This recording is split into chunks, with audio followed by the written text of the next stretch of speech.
Hi hello friends, எல்லாருக்கும் வணக்கம்.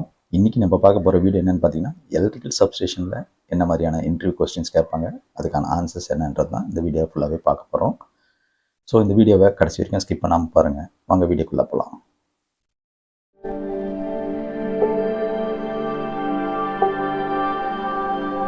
So first நம்ம தெரிஞ்சுக்க போகிறது வாட் இஸ் சப்ஸ்டேஷன். சப்ஸ்டேஷன் என்ன? Substation consist of number of equipment used for ஸ்விட்சிங், controlling and changing some characteristics of parameters. ஓகேங்களா? சப்ஸ்டேஷனில் பார்த்தீங்கன்னா நிறைய எக்யூப்மெண்ட்ஸ் இருக்கும். எதுக்காக அப்படின்னா ஸ்விட்சிங் பண்ணுறதுக்கும் கண்ட்ரோல் பண்ணுறதுக்கும் சில பேராமீட்டர்ஸை வந்து சேஞ்ச் பண்ணுறதுக்காகவும் யூஸ் பண்ணுறது தான் இந்த சப்ஸ்டேஷன். ஓகேங்களா? Substation is use to step down the voltage which is coming from transmission lines and send the step down voltage to the distribution transformer station which is located near the consumer. So இந்த டிரான்ஸ்மிஷனில் வர வோல்டேஜை வந்து step down பண்ணி கொடுத்து தான் மெயினாக இந்த சப்ஸ்டேஷன் யூஸ் பண்ணுவாங்க. ஓகேங்களா? ஸோ ஸ்டெப் டவுன் பண்ணி அது வந்து டிஸ்ட்ரிபியூஷன் டிரான்ஸ்ஃபார்மருக்கு அனுப்புவாங்க. அது வந்து பார்த்திங்கன்னா எங்கே கன்சியூமர், அதாவது எங்கே அந்த எலக்ட்ரிசிட்டி கன்சியூம் பண்ணுறாங்களோ அந்த இடத்துல தான் இந்த டிஸ்ட்ரிபியூஷன் டிரான்ஸ்ஃபார்மர் இருக்கும்.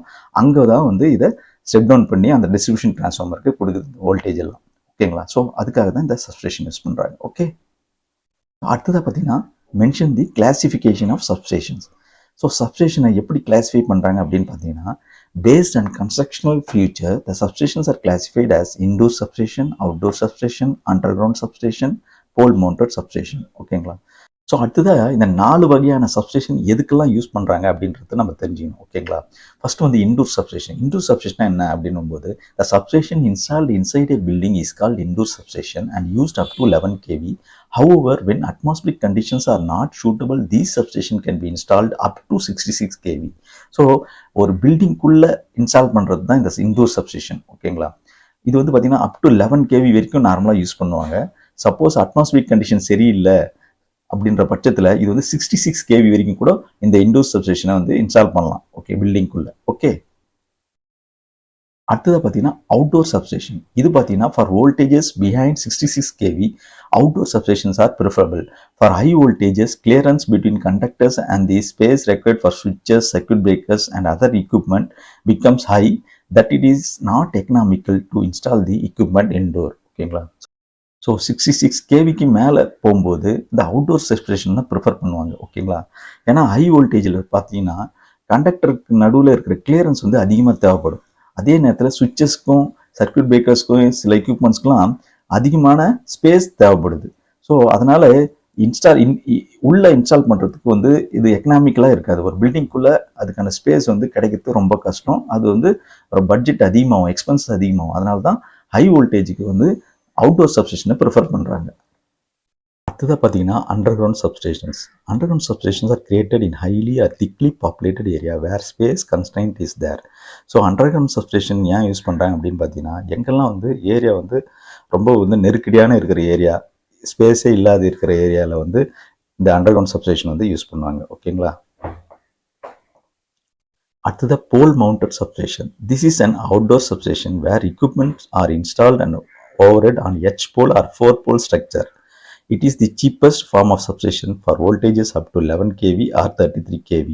Electrical power is almost distributed in localities through such substation. So இது மாதிரி அடர் டைப் பார்த்தீங்கன்னா போல் மவுண்டட் சப்ஸ்டேஷன். இது வந்து அவுட்டோர் சப்ஸ்டேஷன் தான். இது நார்மலாக பார்த்தீங்கன்னா வோல்டேஜஸ் 11 kV இல்லைனா 33 kV வரைக்கும் யூஸ் பண்ணுவாங்க. இது பார்த்தீங்கன்னா ஓவர் ஹெட்டில் இன்ஸ்டால் பண்ணுறது, அதாவது H போல் ஸ்ட்ரக்சரில் இருக்கும், அதாவது இல்லைனா 4 போல் ஸ்ட்ரக்சர்னு கூட சொல்லுவாங்க. ஓகேங்களா? இது வந்து ஒரு சீப்பஸ்ட் ஃபார்ம் ஆஃப் சப்ஸ்டேஷன், அதாவது ரொம்ப காஸ்ட் வந்து கம்மியாக தான் ஆகும் இந்த சப்ஸ்டேஷன். ஓகேங்களா? ஸோ அடுத்தது நம்ம தெரிஞ்சுக்க போகிறது what are the merits of indoor and outdoor substation. So என்ன இருக்குது அட்வான்டேஜஸ் அப்படின்றத நம்ம தெரிஞ்சுக்க போகிறோம். First merits of indoor substation. So indoor சப்ஸ்டேஷனில் நம்மளுக்கு என்ன பெனிஃபிட் அப்படின்னு பார்த்தீங்கன்னா, less requirement of space, less maintenance and control cable length and protection from lightning, flexibility in installation, no dust and dirt. புரியுதுங்களா? ஸோ இண்டோர் சப்ஸ்டேஷன் யூஸ் பண்ணால் நம்மளுக்கு space requirement வந்து கம்மி தான் தேவைப்படும். ஓகேங்களா? ரெண்டாவது மெயின்டெனன்ஸும் ரொம்ப கம்மி, கண்ட்ரோல் கேபிள் லென்த்தும் வந்து குறையும். அதனால் லைட்னிங் ப்ரொடெக்ஷன் இருக்கும், இன்ஸ்டாலேஷனில் ஃப்ளெக்சிபிலிட்டி இருக்கும், அதே நேரத்தில் டஸ்ட்டு இதெல்லாம் வந்து படியாது, டர்ட்லாம். ஓகேங்களா? அடுத்தது merits of outdoor substation. Outdoor சப்ஸ்டேஷனால் என்ன பெனிஃபிட் அப்படின்னு பார்த்தீங்கன்னா, no building requirement, short erection time, அப்புறம் ஈஸியாக fault finding due to visibility of equipment, easy repair work, easier installation extension, available of sufficient space between equipments. புரியுதுங்களா? So outdoor substation எல்லாம் நம்மளுக்கு தேவையில்லாத ஒரு பில்டிங் தேவைப்படாது. ஓப்பனில் ஏரியாவில் ஃபிக்ஸ் பண்ணிடலாம், இன்ஸ்டால் பண்ணிடலாம். எரெக்ஷன் டைம் வந்து கம்மியாக தான் ஆகும். ஃபால்ட் ஃபைண்டிங்கும் ஈஸியாக இருக்கும். விசிபிளாக தெரியும், ஏதாவது ஃபால்ட் இருந்தால் டக்குன்னு போய் பார்க்க முடியும். ஸோ இது ரிப்பேர் ஒர்க் ஈஸியாக பண்ணலாம். இன்ஸ்டாலேஷன் வந்து எக்ஸ்டென்ஷன் பண்ணிக்கலாம். ஃபியூச்சரில் எதாவது அடிஷன் பண்ணுறதுனா கூட ஈஸியாக பண்ணிக்க முடியும். ஆனால் பில்டிங் கட்டினா திரும்ப பில்டிங் உடச்சி அடிஷனாக நீ பண்ண வேண்டியது. ஸோ அதனால் சஃபிஷியன்ட் ஸ்பேஸ் இருக்கும் ஒரு எக்யூப்மெண்ட்டுக்கு நடுவில். ஸோ இதுதான் வந்து பெனிஃபிட் அவுட்டோர் சப்ஸ்டேஷனில். அடுத்தது பார்த்தீங்கன்னா, what is a feeder? Feeder is nothing but conductors that are use to connect the substation to the consumer where the electricity needs to be distributed. So ஃபீடர்னா என்ன அர்த்தம்னா, நம்ம வந்து சப்ஸ்டேஷன்லேருந்து கன்சியூமருக்கு போகிற அந்த கேபிள் தான். ஓகேங்களா? எது கனெக்ட் பண்ணுறோம் த்ரூ கேபிள் இல்லையா, அந்த கேபிளை தான் ஃபீடர்னு நம்ம சொல்கிறோம். ஓகேங்களா?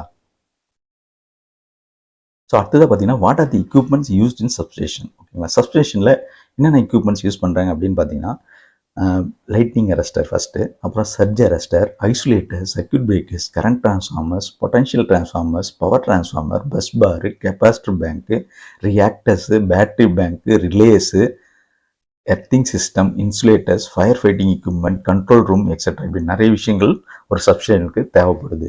ஓகே, அடுத்ததா வாட் யூ அண்டர்ஸ்டாண்ட் பை சுவிட்ச் கியர்? ஸோ சுவிட்ச் கியர்னா என்னங்க அப்படின்னு கேட்டிங்கன்னா, the apparatus employed for switching, controlling and protecting the electrical circuits and equipment is known as switch gear. ஓகேங்களா? ஸோ சுவிட்ச் கியர்னா ஸ்விட்சிங் பண்ணுறது, கண்ட்ரோல் பண்ணுறது, எலக்ட்ரிக்கல் சர்க்கியூட்ஸும் எக்யூப்மெண்ட்ஸையும் ப்ரொடெக்ட் பண்ணுறதுக்காக யூஸ் பண்ணுற ஒரு அப்பரேட்டஸ், ஒரு டிவைஸு இல்லை ஒரு எக்யூப்மெண்ட் அப்படின்னு கூட சொல்லலாம் சுவிட்ச் கியர்ன்றது. ஓகே, அடுத்தது பார்த்தீங்கன்னா, what is the circuit breaker? ஓகேங்களா? சர்க்யூட் பிரேக்கர்னா என்னங்க? Circuit breaker is a mechanical device designed to close or open contacts in an electrical circuit under normal or abnormal condition. So இது வந்து சர்க்யூட் பிரேக்கர் ஒரு mechanical device தான், ஆனால் எலக்ட்ரிக்கலாக operated. ஓகேங்களா? So வந்து contacts வந்து 3 ஃபேஸ் இருக்குன்னா அதை ஓப்பன் பண்ணுறதுக்கும் க்ளோஸ் பண்ணுறதுக்கும் யூஸ் பண்ணுறாங்க. அதாவது அது நார்மல் கண்டிஷனாக இருந்தாலும் பண்ணலாம், அப்நார்மல் கண்டிஷன் இருந்தாலும் பண்ணலாம் எலக்ட்ரிக்கல் சர்க்யூட்டில் அப்படின்றத நீங்கள் புரிஞ்சுக்கணும். அது மட்டும் இல்லைங்க, also used for protection against overload and short circuit condition by opening the contacts. So இது ஓப்பனிங் க்ளோசிங்னா அது மட்டும் கிடையாது, ஏதாவது ஓவர்லோட் ஆனாலும் சரி, ஷார்ட் சர்க்யூட் ஆனாலும் சரி, இது வந்து ப்ரொடெக்ஷனுக்காக இந்த சர்க்யூட் பிரேக்கரை நம்ம யூஸ் பண்ணுறோம். அதுக்கேற்ற மாதிரி கரண்ட் செட்டிங், ஓவர்லோட் ஆச்சுன்னா ட்ரிப் ஆகிற மாதிரி, ஷார்ட் சர்க்யூட் ஆனாலும் அதே மாதிரி ட்ரிப் ஆகிற மாதிரி அது ரேட்டிங் இருக்குது. ஸோ அதுக்கேற்ற மாதிரி இது வந்து ப்ரொடெக்ஷனுக்காக சர்க்யூட் பிரேக்கரை யூஸ் பண்ணுறோம். ஸோ இதை நீங்கள் புரிஞ்சுக்கணும். ஸோ அடுத்தது நம்ம தெரிஞ்சுக்க பார்த்து, what is the isolator? So ஐசோலேட்டர்னா என்ன? And isolator is nothing but a சுவிட்ச். It is use to interrupt circuits during no load condition. ஓகேங்களா? ஸோ ஐசோலேட்டர்னா ஒரு சுவிட்ச் தான் இது, அதுக்கு சுவிட்சுனே சொல்லலாம். ஏன்னா சர்க்யூட்டை வந்து இன்டரப்ட் பண்ணுறதுக்கு, ஐசோலேட் பண்ணுறதுக்காக யூஸ் பண்ணுறது தான். ஓகேங்களா? ஆனால் இது நோ லோட் கண்டிஷனில் மட்டும்தான் பண்ண முடியும் ஐசோலேட்டர். சர்க்யூட் பிரேக்கர் மட்டும்தான் நோ லோட் கண்டிஷனும் சரி, இல்லை லோட் கண்டிஷனில் இருந்தாலும் சரி, அது வந்து ப்ரொடெக்ஷனுக்காக, ஐசோலேட் பண்ணுறதுக்காக, ட்ரிப் பண்ணுறதுக்காக யூஸ் பண்ணுறது சர்க்யூட் பிரேக்கர். ஆனால் ஐசோலேட்டர் வந்து நோ லோட் கண்டிஷனில் மட்டும்தான் வந்து யூஸ் பண்ண முடியும். இது வந்து ஒரு சுவிட்ச் மாதிரி தான் ஆக்ட் ஆகுது. ஓகே, அடுத்தது பார்த்தீங்கன்னா, how is isolator different from an air brake switch? இந்த ஏர் பிரேக் சுவிட்ச்னு ஒன்று இருக்குங்க. இது ஐசோலேட்டருக்கும் இந்த ஏர் பிரேக் சுவிட்சுக்கும் என்ன வித்தியாசம் அப்படின்னு பார்த்தீங்கன்னா, isolators are use to connect or disconnect the line only under no load condition, while air break switches are use for making and breaking of circuit under loaded condition. ஓகேங்களா? எப்படி சர்க்யூட் பிரேக்கரை வந்து நம்ம use பண்ணுறோமோ அதேமாரி ஏர் break சுவிட்சும் வந்து load கண்டிஷன்லேயே நீங்கள் வந்து isolate பண்ண முடியும், கனெக்ட் பண்ணலாம், இல்லை டிஸ்கனெக்ட் பண்ணலாம் சப்ளை லைனை. ஓகேங்களா? ஸோ இதுதான் வந்து மெயினாக. இது பார்த்தீங்கன்னா, air break switches are provided with arc control devices. So arc control device வந்து ஏர் பிரேக் சுவிச்சஸில் இருக்கும். அதனால தான் அது வந்து லோட் கண்டிஷன்லையும் யூஸ் பண்ண முடியும். ஓகேங்களா? அடுத்ததாக பார்த்தீங்கன்னா, why are isolators necessarily provided on the supply side of the circuit breakers? ஏன் வந்து அப்போது சர்க்யூட் பிரேக்கர் இன்கமிங் சைடில் ஐசோலேட்டர்ஸை வந்து அதாவது சப்ளை சைடில் ஏன் ப்ரொவைட் பண்ணுறாங்க அப்படின்னு கேட்குறாங்க. So isolators are necessarily provided on the supply side of the circuit breaker in order to ensure isolation of the circuit breaker from the live parts for the purpose of maintenance. Suppose maintenance ஏதாவது எடுக்கிறீங்கன்னு வச்சுங்களேன், நீங்கள் circuit breaker of பண்ணால் மட்டும் போதாது, additional ப்ரொடெக்ஷனுக்காக incoming சைடில் மொத்தமாக வந்து isolate பண்ணணும், சப்ளை சைடை ஐசோலேட் பண்ணுன்றதுக்காக சப்ளை சைடில் ஐசோலேட்டர் போடுறாங்க அப்படின்றத நீங்கள் புரிஞ்சுக்கணும். இது வந்து ரொம்ப மெயின்டெனன்ஸுக்கு முக்கியம். ஸோ அடுத்தது நம்ம தெரிஞ்சுக்க போகிறது, what does the name plate of the circuit breaker indicates? So circuit breaker name plate வச்சு நம்ம என்னென்ன தெரிஞ்சிக்க முடியும் இன்ஃபர்மேஷன், அதாவது அதனுடைய ஸ்பெசிஃபிகேஷன் அப்படின்னு பார்த்தீங்கன்னா, maximum steady current it carries. So எவ்வளோ மேக்ஸிமம் ஸ்டெடி கரண்ட் வந்து அது வந்து தாங்கக்கூடிய கெப்பாசிட்டி இருக்குது அப்படின்னு தெரிஞ்சுக்கலாம். அடுத்தது மேக்ஸிமம் இன்டரப்டிங் கரண்ட், ஓகேங்களா. ஸோ ஹை கரண்ட் எடுக்கும்போது அது வந்து மேக்ஸிமம் எவ்வளோ தாங்கக்கூடிய அந்த இன்டரப்டிங் கரண்ட் அதுன்னு தெரிஞ்சுக்கலாம். அப்புறம் மேக்ஸிமம் லைன் வோல்டேஜ் என்னன்னு தெரிஞ்சுக்கலாம். அப்புறம் இன்டரப்டிங் டைம் இன் சைக்கிள்ஸ் அதையும் நம்ம தெரிஞ்சுக்க முடியும் சர்க்யூட் பிரேக்கரோட நேம் பிளேட் வச்சு. ஓகே. அடுத்தது பார்த்தீங்கன்னா what are the interlockings provided with isolators. So ஐசோலேட்டர்ஸில் ஏதாவது இன்டர்லாக்கிங் ப்ரொவைட் பண்ணுறாங்களா அப்படின்னு கேட்டிங்கன்னா ஆமாங்க. இது பார்த்தீங்கன்னா interlocking between 3 poles for simultaneous operation. ஓகேங்களா, அது ஒன்று இருக்கும். ரெண்டாவது இன்டர்லாக்கிங் வித் சர்க்யூட் பிரேக்கரோடும் இருக்கும். ஸோ இதுதான் 2 இன்டர்லாக்கிங்ஸ் வந்து ஐசோலேட்டரில் ப்ரொவைட் பண்ணியிருப்பாங்க. அடுத்ததா what is capacitor bank. Capacitor bank பற்றி உங்களுக்கு நல்லாவே தெரியும். Capacitor bank is use to improve the power factor of the line. So power factor improve பண்ணுறதுக்காக கெப்பாசிட்டர் பேங்க் சப்ஸ்டேஷனில் யூஸ் பண்ணுவாங்க. அதனால தெரிஞ்சுங்க. அடுத்தது what is the use of series reactor. சரி, அப்படின்னா சீரியஸ் ரியாக்டர் வந்து எதுக்கு யூஸ் பண்ணுறாங்க சப்ஸ்டேஷனில்? The reactor is provided to avoid short circuit current in a line. ஓகேங்களா. ஸோ ஷார்ட் சர்க்யூட் கரண்ட்டை வந்து அவாய்ட் பண்ணுறதுக்காக தான் இந்த ரியாக்டரை வந்து ப்ரொவைட் பண்ணுறாங்க. ஓகேங்களா, அது புரிஞ்சுங்க. ஸோ அடுத்தது நம்ம தெரிஞ்சுக்க போகிறது what is the sequence of operation during the opening and closing of power circuit. So power சர்க்யூட்டில் ஓப்பனிங்க்கும் க்ளோசிங்க்கும் சீக்வன்ஸ் ஆஃப் ஆப்ரேஷன் என்ன அப்படின்னு கேட்டாங்கன்னா நீங்கள் சொல்லணும். ஸோ ஓப்பன் பண்ணுறோம் ஒரு சர்க்யூட்டை, பவர் சர்க்யூட்டை அப்படின்னா ஃபஸ்ட்டு வந்து சர்க்யூட் பிரேக்கரை ஓப்பன் பண்ணணும். ரெண்டாவது ஐசோலேட்டரு. மூணாவது எர்த்திங் சுவிட்சஸை வந்து ப்ரொவைட் எர்த் பண்ணிடணும். நீங்கள் எதாவது மெயின்டெனன்ஸ் எடுக்கிறீங்கன்னா இதுதான் சீக்வன்ஸ் ஆஃப் ஆப்ரேஷன். ஓகேங்களா.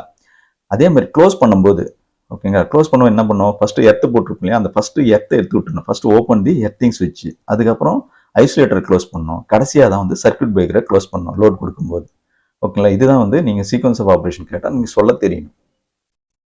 ஸோ அடுத்தது நம்ம தெரிஞ்சுக்கிறது what is a flexible bus. Flexible bus consist of ACSR which is made from number of stands.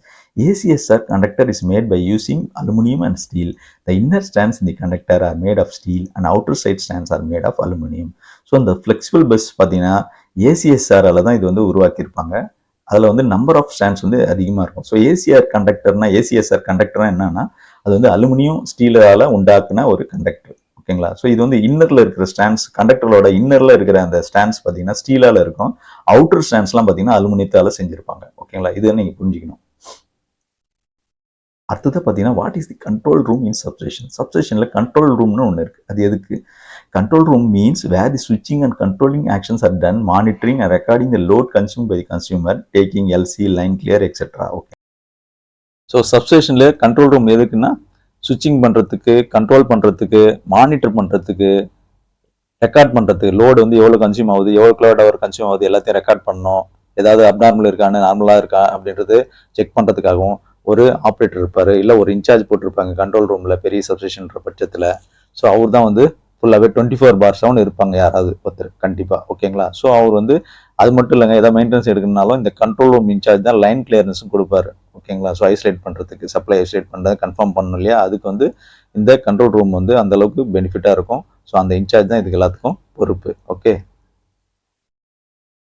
அடுத்ததாக பார்த்தீங்கன்னா what is the first equipment of the substation connected to the incoming transmission line. So சப்ஸ்டேஷனோட incoming transmission லைனில் first equipment எது connect பண்ணியிருப்பாங்க அப்படின்னு பார்த்தீங்கன்னா lighting arrest தான் first equipment of the substation connecting the incoming transmission line. So incoming transmission லைனில் lightning arrest தான் first எக்யூப்மெண்ட்டாக இருக்கும் சப்ஸ்டேஷனில். ஓகேங்களா. So it protects the substation equipments from lightning and ஸ்விட்சிங் surges by suppressing them to ground. Lighting arrays are also placed in the substation between both ends of the major equipment such as power transformers for protection. So இந்த lightning அரஸ் எதுக்கு போடுறாங்கன்னு நல்லா தெரிஞ்சிருக்கும். So substation எக்யூப்மெண்ட்ஸை லைட்னிங்லேருந்து protection பண்ணுறதுக்காக use பண்ணுறது, இல்லைனா ஸ்விட்சிங் surges கூட வரும், அதையும் வந்து ப்ரொடெக்ட் பண்ணணும் இல்லையா, அது வந்து சப்ரஸ் பண்ணி பைபாஸ் பண்ணி கிரவுண்டுக்கு அனுப்பிடுவோம் அந்த ஹை கரண்ட்டை சர்ஜஸ் எல்லாம். ஓகேங்களா. ஸோ அதுக்காக தான் இந்த லைட்னிங் அரஸ்ட்டை மெயினாக யூஸ் பண்ணுறாங்க. இது பார்த்தீங்கன்னா சப்ஸ்டேஷனில் ரெண்டு எண்ட், அது பவர் டிரான்ஸ்ஃபார்மரோட மேஜர் எக்யூப்மெண்ட் ஏதாவது இருக்குன்னு வச்சுங்களேன், பவர் டிரான்ஸ்ஃபார்மர் மாதிரி, அது வந்து ரெண்டு எண்ட்லையும் வந்து இந்த லைட்னிங் அரஸ்ட் வந்து ப்ரொவைட் பண்ணியிருப்பாங்க ப்ரொடெக்ஷனுக்காக. ஓகே. அடுத்தது பார்த்தீங்கன்னா what is the corona effect in lines. இந்த டிரான்ஸ்மிஷன் லைனில் கொரோனா எஃபெக்ட்னா என்ன? ஸோ இது வந்து பார்த்தீங்கன்னா when corona occurs in transmission line, it produces hissing noise, ozone gas and produces color. So இந்த கொரோனா அக்கர் ஆச்சுன்னா என்ன ஆகும் இந்த டிரான்ஸ்மிஷன் லைன்னு பார்த்தீங்கன்னா ஒரு நாய்ஸ் வரும், ஹிஸ்ஸிங் நாய்ஸ், அப்புறம் ஓசான் கேஸ் வந்து ப்ரொடியூஸ் ஆகும், கலராக இருக்கும் அது. ஓகேங்களா. ஸோ இந்த கொரோனாவால் what are the disadvantages and how it can be reduce அப்படின்றத கேட்பாங்க. ஸோ கொரோனாவில் என்ன டிஸ்அட்வான்டேஜஸ் அப்படின்னு பார்த்தீங்கன்னா it causes power loss produce ஆகும், அப்புறம் அன்அக்செப்டபிள் நாய்ஸ் உண்டாகும், அப்புறம் ரேடியோ இன்டர்ஃபரன்ஸ் உண்டாகும். ஓகேங்களா? ஸோ இதெல்லாம் தான் டிஸ்அட்வான்டேஜஸ். ஸோ இதை வந்து எப்படி ரெடியூஸ் பண்ணலாம் அப்படின்னு பார்த்தீங்கன்னா it can be reduce by using ACSR. So ஏசிஎஸ்ஆர்ன்றது aluminium conductor steel reinforced conductor. So இதை யூஸ் பண்ணால் கொரோனா எஃபெக்டை வந்து குறைக்க முடியும். அது மட்டும் இல்லை, கண்டக்டரோட ஸ்பேஸிங்கும் நம்ம வந்து குறைச்சிங்கன்னா ஆட்டோமேட்டிக்காக கொரோனா எஃபெக்டை குறைக்கலாம். பண்டல் கண்டக்டர் யூஸ் பண்ணாலும் கொரோனா எஃபெக்டை குறைக்கலாம் அப்படின்றத நீங்கள் புரிஞ்சுக்கணும். ஸோ அடுத்தது நம்ம தெரிஞ்சுக்க போது what are the instrument transformers. So instrument டிரான்ஸ்ஃபார்மர்னா என்ன?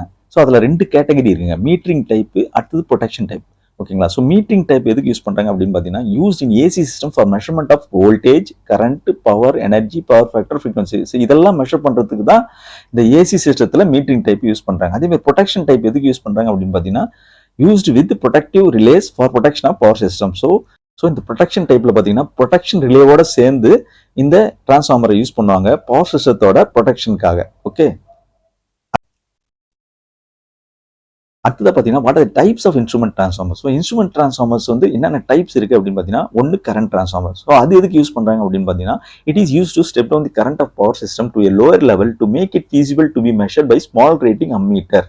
ஓகேங்களா? ஸோ பவர் சிஸ்டத்தில் ஹை கரண்ட்டை ஸ்டெப் டவுன் பண்ணி குறைச்சி கொடுக்கறதுக்காக இந்த கரண்ட் டிரான்ஸ்ஃபார்மர் யூஸ் பண்ணுறாங்க. ஸோ குறைச்சி கொடுத்தா நம்ம ஈஸியாக வந்து கம்மி ரேட்டிங், அதாவது ஸ்மால் ரேட்டிங் அம்மீட்டர் 5 ஆம்ஸ் அம்மீட்டர்லேயே நம்ம வந்து கரண்ட்டை மெஷர் பண்ணிக்க முடியும். ஓகே, அடுத்தது பார்த்தீங்கன்னா potential transformer. It is use to step down the voltage of power system to a lower level to make it feasible to be measured by small rating voltmeter 110 to 120 voltmeter. Current transformer வந்து கரண்ட்டை reduce பண்ணி measure பண்ணுறதுக்காக use பண்ணுறோம். அதே மாதிரி potential டிரான்ஸ்ஃபார்மரும் வந்து power சிஸ்டத்தில் high வோல்டேஜை ஸ்டெப் டவுன் பண்ணி வோல்டேஜை குறைச்சி செகண்டரி சைடு குறைச்சி அதுக்கு வந்து ஸ்மால் ரேட்டிங் வோல்ட் மீட்டர், சின்ன கம்மியான ரேட்டிங் உள்ள வோல்ட் மீட்டரை வச்சு நம்ம வந்து வோல்டேஜை மெஷர் பண்ண முடியும். அதாவது 110 to 120 வோல்ட் மீட்டர் வச்சு நம்ம வோல்டேஜை மெஷர் பண்ணுறதுக்காக யூஸ் பண்ணுறது தான் இந்த இன்ஸ்ட்ருமெண்ட் டிரான்ஸ்ஃபார்மர்ஸ். ஓகே, அடுத்தது பார்த்தீங்கன்னா what are the application of SF6 circuit breaker. So இந்த SF6 சர்க்யூட் பிரேக்கர் ஒரு மெயினாக நம்ம தெரிஞ்சுக்க வேண்டிய ஒரு சர்க்யூட் பிரேக்கர். இது பார்த்தீங்கன்னா இதில் வந்து sulphur hexafluoride gas is use as the arc quenching medium and has high dielectric strength. So இது எதுக்கு யூஸ் பண்ணுறாங்க இந்த SF6 சர்க்யூட் பிரேக்கர் அப்படின்னு பார்த்தீங்கன்னா இதில் சல்ஃபர் எக்ஸாஃப்ளோரைட் கேஸ்னு ஒன்று யூஸ் பண்ணுறாங்க. அது எதுக்குன்னா பிரேக்கிங் ஆகும், அதாவது ஓப்பனிங் அப்பவும் க்ளோஸ் பண்ணுறப்பவும் ஆர்க் ப்ரொடியூஸ் ஆகும் இல்லையா ஹை வோல்டேஜில். ஓகேங்களா? ஸோ அந்த டைமில் பார்த்தீங்கன்னா இந்த கேஸ் வந்து பார்த்தீங்கன்னா ஈஸியாக வந்து அந்த ஆர்க்கை வந்து குஞ்ச் பண்ண விட்டுரும், ஈஸியாக வந்து ஆர்க் கம்மியாக்கி ரெடியூஸ் பண்ணிடும் இது. ஓகேங்களா? ஸோ அதுக்காக தான் இந்த SF6 சர்க்யூட் பிரேக்கர் வந்து யூஸ் பண்ணுறாங்க. இதில் வந்து பார்த்தீங்கன்னா இட் ஹேஸ் ஹை டயலெக்ட்ரிக் ஸ்ட்ரென்த்தும் அதிகமாக இருக்குது. அது இல்லாமல் இது வந்து மெயினாக வந்து ஹை வோல்டேஜ் சைடு, அதாவது 72 kV இருக்கிற அதை விட அதிகமாக இருக்கிற இடத்துல தான் இந்த SF6 சர்க்யூட் பிரேக்கர் யூஸ் பண்ணுறாங்க. காரணம் என்னன்னா இதுக்கு வந்து ஹை ரிலையபிலிட்டி இருக்குது, அப்புறம் மெயின்டெனன்ஸ் பார்த்தீங்கன்னா ரொம்ப கம்மி. இதனால தான் இது யூஸ் பண்றாங்க. அது மட்டும் இல்லைங்க, இந்த continuous currents up to 8000 amps வரைக்கும் இது யூஸ் பண்றாங்க. அதே மாதிரி சிமெட்ரிக்கல் இன்டரப்டிங் ரேட்டிங் பார்த்தீங்கன்னா up to 63 kilo amps at 765 kilo volt அது வரைக்கும் இது யூஸ் பண்ணலாம். அதே மாதிரி 80 கிலோ ஆம்ஸ் இருந்ததுன்னா 230 கிலோ வோல்ட்டுக்கு யூஸ் பண்ணலாம். அதே மாதிரி பவர் ரேட்டிங் பார்த்தீங்கன்னா 10 MVA to 20 MVA வரைக்கும் யூஸ் பண்ணலாம். இன்டரப்டிங் டைம் பார்த்தீங்கன்னா less than 3 cycles. ஓகேங்களா? ஸோ அவ்வளோ சீக்கிரம் இது வந்து இன்டரப்ட் பண்ணி விட்டுரும் அப்படின்றத நீங்க புரிஞ்சுக்கலாம். இது இல்லாமல் பார்த்தீங்கன்னா இந்த ஏர் சர்க்யூட் பிரேக்கர், வேக்கம் சர்க்யூட் பிரேக்கர்லாம் நீங்கள் கேள்விப்பட்டிருப்பீங்க. அதெல்லாம் வந்து கொஞ்சம் லோ வோல்டேஜ் சைடு நம்ம அதை யூஸ் பண்ணிக்கலாம். ஹை வோல்டேஜ்னு போகும்போது இந்த SF6 தான் யூஸ் பண்ணுவாங்க. ஓகே, ஸோ அடுத்ததாக பார்த்தீங்கன்னா what is the contact resistance of the circuit breaker. Circuit பிரேக்கரோட கான்டாக்ட் ரெசிஸ்டன்ஸ் எவ்வளோ இருக்கும்? அது பார்த்தீங்கன்னா 20 மைக்ரோஃபெரட் இருக்கும். ஓகேங்களா? ஸோ இது வந்து ப்ராயர் பீப்புளுக்கு வந்து தெரிஞ்சிருக்கும். ஸோ மெயின்டெனன்ஸ் பீப்புளுக்கு ஜென்ரல் நாலேஜுக்காக இது சொல்லியிருக்கேன். அடுத்தது பார்த்தீங்கன்னா why sparking occurs when switching off the load. So லோடை சுவிச் ஆஃப் பண்ணும்போது ஏன் ஸ்பார்க் அக்கர் ஆகுது அப்படின்னு கேள்வி கேட்டாங்கன்னா அது பதில் சொல்லணும். அது பார்த்தீங்கன்னா due to high circuit inductance. So high circuit inductance இருக்கிறதால லோடோட வச்சுக்கின்னு நம்ம சுவிச் ஆஃப் பண்ணும்போது ஸ்பார்க்கு அக்கர் ஆகும். அடுத்தது பார்த்தீங்கன்னா how the rating of circuit breaker is decide. Circuit பிரேக்கரோட ரேட்டிங்கை எப்படி சூஸ் பண்ணுறீங்க, எப்படி டிசைட் பண்ணுறீங்க அப்படின்னு கேள்வி கேட்டால் பதில் சொல்லணும். அது எதை பேஸ் பண்ணி பண்ணுறாங்கன்னு பார்த்தீங்கன்னா based on symmetrical fault. Symmetrical fault தான் இருக்கிறதுல ஹையஸ்ட் கரண்ட் ப்ரொடியூஸ் ஆகும், ஹையஸ்ட் ஃபால்ட் கரண்ட் ப்ரொடியூஸ் ஆகும் சிமெட்ரிக்கல் ஃபால்ட் அக்கர் ஆச்சுன்னா. ஸோ அப்போ அதை பேஸ் பண்ணி தான் இந்த சர்க்யூட் பிரேக்கரோட ரேட்டிங்கை கண்டுபிடிப்பாங்க அப்படின்றத நீங்கள் தெரிஞ்சுக்கணும். ஸோ அப்போ அந்த சிமெட்ரிக்கல் ஃபால்ட்னா என்ன அப்படின்றத நம்ம தெரிஞ்சுக்கணும் இல்லையா? Symmetrical fault occurs when all 3 conductors of 3-phase line are in short circuit condition. The symmetrical faults rarely occur in the power system.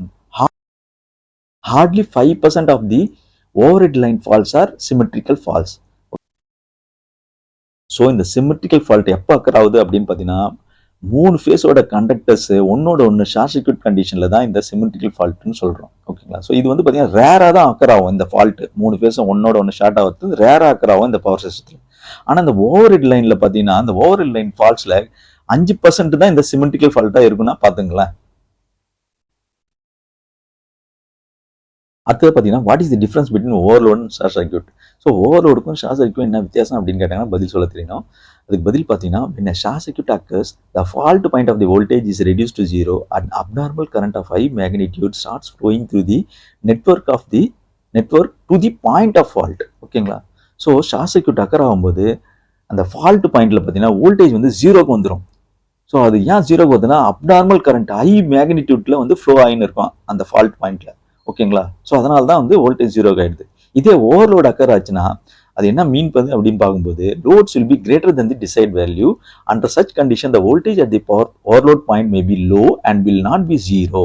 இந்த ஓவர்லோட்னா என்ன மீன் பண்ணுது அப்படின்னு பார்த்தீங்கன்னா நார்மல் கரண்ட் ரேட்டிங்கோட, அதாவது ஃபுல் லோட் கரண்ட் ரேட்டிங்கை விட அதிகமாக எடுக்குதுன்னா இது வந்து ஓவர்லோடுன்னு நம்ம சொல்கிறோம். அது மாதிரி கண்டிஷனில் வோல்டேஜ் பார்த்தீங்கன்னா அந்த ஓவர்லோட் பாயிண்ட்ல கொஞ்சம் கம்மியாகும், ஆனால் ஜீரோக்கு வராது அப்படின்றத நீங்கள் புரிஞ்சுக்கணும். ஆனால் ஷார்ட் சர்க்யூட் கண்டிஷனில் வோல்டேஜ் வந்து ஜீரோக்கு போயிடும். ஓகே, அடுத்ததாக பார்த்தீங்கன்னா what are the functions of a protective relay. So protection ரிலேயோட ஃபங்க்ஷன் என்ன அப்படின்னு கேட்டாங்கன்னா இது வந்து to detect the fault and initiate the operation of the circuit breaker to isolate the defective element from the rest of the system thereby protecting the system from damages. So இந்த protection relay என்ன பண்ணுது அப்படின்னு பார்த்தீங்கன்னா ஃபால்ட்டை வந்து detect பண்ணுது, sense பண்ணி circuit பிரேக்கரை வந்து trip பண்ணுறதுக்கு இது இனிஷியேட் பண்ணி விடுது. ஓகேங்களா? ஸோ ட்ரிகர் பண்ணி விடுது. ஓகேங்களா? ஸோ இதுமாரி ட்ரிகர் பண்ணி ஐசோலேட் பண்ணுறதால அந்த டிஃபெக்டிவ் எக்யூப்மெண்ட் இருக்கு இல்லையா அது வந்து ஐசோலேட் ஆகிடும். இதுமாரி ஐசோலேட் ஆகிறதால மற்ற சிஸ்டம்லாம் இருக்கு இல்லையா, மற்ற எக்யூப்மெண்ட்ஸ் இந்த சர்க்யூட்ல இருக்கிற மற்ற அப்பரேட்டர்ஸ்லாம் என்ன ஆகும், உங்களுக்கு ப்ரொடெக்ஷன் ஆகிடுது டேமேஜ்லேருந்து. அதுதான் நீங்கள் புரிஞ்சுக்கணும். அடுத்தது பார்த்தீங்கன்னா what are the different types of insulators use in substation. So சப்ஸ்டேஷனில் என்ன மாதிரியான different types of insulators use பண்ணுறாங்க அப்படின்னு பார்த்தீங்கன்னா suspension type, strain type, disc type, pin type, post type, அப்புறம் hollow apparatus type, dead end insulator, அப்புறம் solid core insulators, இப்படி பல வகையான இன்சுலேட்டர்ஸ் சப்ஸ்டேஷனில் யூஸ் பண்ணுறாங்க. ஸோ அடுத்தது அந்த மெயினாக what is the difference between suspension type and strain type insulator. So இது ரெண்டுத்துக்கும் உள்ள டிஃபரன்ஸ் என்னன்னு பார்த்தீங்கன்னா சஸ்பென்ஷன் டைப் இன்சுலேட்டர்ஸ்லாம் வந்து எங்கே யூஸ் பண்ணுறாங்க அப்படின்னு பார்த்தீங்கன்னா when there is no diversion and crossings, whereas strain insulators are used only at crossings and diversions. புரியுதுங்களா? சஸ்பென்ஷன் இன்சுலேட்டர் பார்த்தீங்கன்னா எங்கே வந்து டைவர்ஷன் கிராசிங்லாம் இல்லையோ அந்த இடத்துல சஸ்பென்ஷன் இன்சுலேட்டர் யூஸ் பண்ணுறாங்க. ஸ்ட்ரெயின் இன்சுலேட்டர் வந்து எங்கெல்லாம் கிராசிங்ஸ் டைவர்ஷன்ஸ் இருக்கோ அந்த இடத்துல இது யூஸ் பண்ணுறாங்க. ஸோ அதே மாதிரி suspension insulator is always parallel to the tower and perpendicular to the ground. Suspension insulator பார்த்தீங்கன்னா டவருக்கு பேரலாக இருக்கிறோம், அதே மாதிரி பர்பெண்டிகுலராக இருக்கும் கிரவுண்டுக்கு. ஆனால் ஸ்ட்ரெயின் இன்சுலேட்டர் அதுக்கு ஆப்போசிட், அதாவது கிரவுண்டுக்கு பேரலாக இருக்கும், அதே நேரத்தில் டவருக்கு பர்பெண்டிகுலராக இருக்கும் அப்படின்றத நீங்கள் புரிஞ்சுக்கணும். ஸோ அடுத்ததா how suspension and strain insulators are made. So இந்த ரெண்டு இன்சுலேட்டரும் எப்படி மேக் பண்ணுறாங்க அப்படின்னு பார்த்தீங்கன்னா வந்து made by connecting the number of disc insulator. Disc insulator மூலயமா தான் இது ஒன்னோட ஒன்று சீரீஸில் கனெக்ட் பண்ணி, அதாவது த்ரூ மெட்டாலிக் லிங்க் மூலிமா சீரீஸில் கனெக்ட் பண்ணி இந்த டிஸ்க் இன்சுலேட்டரை யூஸ் பண்ணுறாங்க. ஓகேங்களா? ஸோ இது வந்து பார்த்தீங்கன்னா 66 kV லைனை வந்து 6 டிஸ்க் இன்சுலேட்டர்ஸ் வந்து சீரீஸில் கனெக்ட் பண்ணியிருப்பாங்க. இதே 110 kVன்னு வச்சுங்களேன் 11 டிஸ்க் இன்சுலேட்டர்ஸ் வந்து சீரீஸில் கனெக்ட் பண்ணியிருப்பாங்க. So each disc insulator is manufactured for 11 kV voltage. ஓகேங்களா? ஸோ அடுத்ததாக பார்த்தீங்கன்னா what is the purpose of sheath in cable. கேபிளில் ஷீத் எதுக்கு ப்ரொவைட் பண்ணுறாங்க அப்படின்னு பார்த்தீங்கன்னா to prevent the ingress of moisture வந்து கேபிளுக்குள்ளே வராமல் தடுக்கிறதுக்காக தான் இந்த ஷீத்தை போடுறாங்க. ஸோ அடுத்தது பார்த்தீங்கன்னா what is skin effect in line. So power லைனில் ஸ்கின் எஃபெக்ட்னா என்ன அப்படின்னு நம்ம தெரிஞ்சுக்கணும். Skin effect means current starts flowing on a surface of the conductor. So to reduce skin effect ACSR conductors are used. So இந்த skin எஃபெக்ட்னா என்ன அப்படின்னு பார்த்தீங்கன்னா கண்டக்டரோட சர்ஃபேஸில் தான் இந்த கரண்ட் ஃப்ளோ ஆகும். ஸோ இதை ரெடியூஸ் பண்ணுறதுக்கு நம்ம வந்து ACSR கண்டக்டரை யூஸ் பண்ணால் போதும். அடுத்தது பார்த்தீங்கன்னா what is full form of OTI and WTI and why it is used in transformers. So ஓடிஐனா என்ன அப்படின்னா ஆயில் டெம்பரேச்சர் இண்டிகேட்டர். இது வந்து பவர் டிரான்ஸ்ஃபார்மரில் ஆயிலோட டெம்பரேச்சரை செக் பண்ணுறதுக்காக யூஸ் பண்ணுறோம். அதே மாதிரி WTIனா என்ன அப்படின்னா வைண்டிங் டெம்பரேச்சர் இண்டிகேட்டர். இது வந்து பவர் டிரான்ஸ்ஃபார்மரில் எதுக்கு யூஸ் பண்ணுறோன்னா வைண்டிங்கோட டெம்பரேச்சரை கண்டுபிடிக்கிறதுக்காக செக் பண்ணுறதுக்காக யூஸ் பண்ணுறது. ஓகேங்களா? அடுத்தது பார்த்தீங்கன்னா what is basic impulse level. So basic impulse லெவலில் தான் வந்து BILன்னு ஷார்ட்டாக சொல்லுவாங்க. இது எதுக்கு ரெஃபர் பண்ணுறாங்க அப்படின்னு பார்த்தீங்கன்னா to the peak value of lightning impulse voltage withstand capability of equipment. Lightning impulse வோல்டேஜோட பீக் வேல்யூ தான் இது ரெஃபர் பண்ணுது.